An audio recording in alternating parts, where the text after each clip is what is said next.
Donc l'idée de faire tiers-lieu, c'est l'idée de travailler en lien avec le territoire.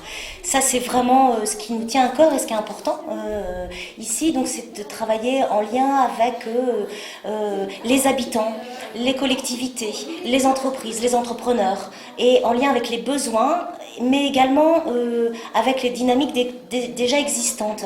On avait aussi, nous, envie de faire tiers-lieu, c'est-à-dire de proposer des espaces partagés où on peut mixer les publics. C'est ça aussi l'idée, c'était de pouvoir se dire, bah voilà, on va faire un lieu ouvert à tous, où on peut partager les activités et créer du lien et des synergies tous ensemble.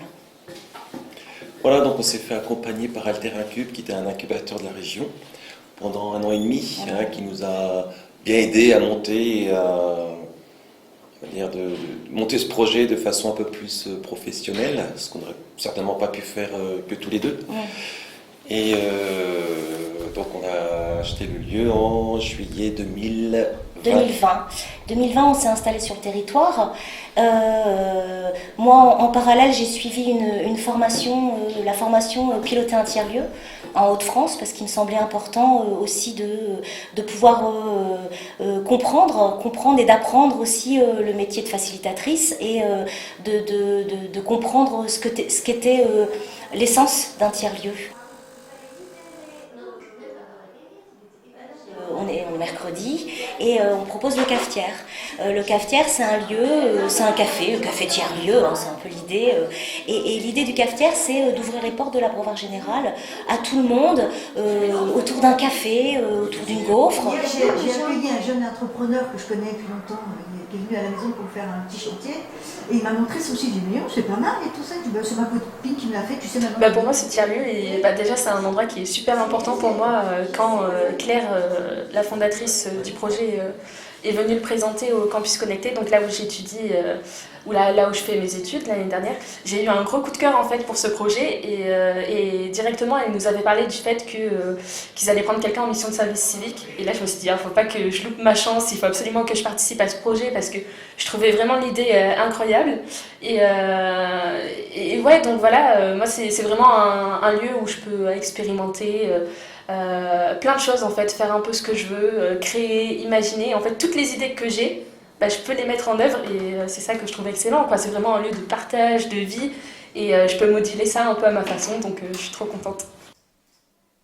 L'idée ici à l'Abreuvoir général, c'est de faire un lieu hybride, c'est-à-dire un lieu de vie, de travail et de partage, et de proposer à la fois donc, des espaces d'hébergement, des espaces de travail partagé, des espaces de ressources numériques où on fait de la formation, des séminaires, mais également des espaces de culture. Donc on a ouvert sur une première activité les espaces d'hébergement, parce que c'est un projet de l'économie sociale et solidaire, donc l'économie est au service du social et du solidaire, bien évidemment. Donc on a commencé par ces espaces d'hébergement touristique. On a inauguré l'Abreuvoir général il y a peu de temps, il y a 1 an, le 26 novembre dernier, et donc on a suivi l'ouverture des espaces de travail partagé, donc coworking. Aujourd'hui, on travaille sur la création d'activités autour de la formation.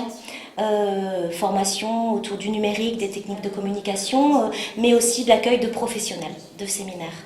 Moi, ce que j'aime bien, c'est tout ce que vous proposez, des choses qui sont complètement différentes. Donc, en plus... Claire et Jean-Christophe arrivent à proposer des activités qui intéressent un petit peu tout le monde et ils vont au-devant des gens.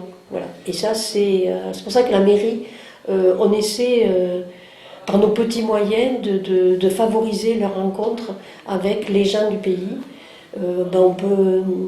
On leur prête des salles pour qu'ils animent des rencontres. Et les gens du pays, je pense qu'au départ, ils étaient un petit peu craintifs. Et puis, il ne faut pas les brusquer, les événements, il faut y aller doucement. Voilà. Et je pense que ça, oui, ils sont bien acceptés. Ils sont bien acceptés. Et de par la suite du Covid, en fait, il y a plein de nouveaux arrivants sur Avez. Et ça, je pense que ça crée un cadre qui sera très propice aux rencontres. On va déjà... En ruralité, on est un peu isolé, on est un peu tous chacun dans son coin. Et je pense justement qu'un tiers-lieu comme celui-ci, ça permet de rassembler les gens, de les réunir, de créer vraiment des synergies, des liens. En fait, il y a plein de choses qui se créent. Là, par exemple, on a parlé tout à l'heure de plein de liens qui se sont créés au fur et à mesure. Et je trouve que c'est vraiment le plus ici, dans un tiers-lieu comme ça.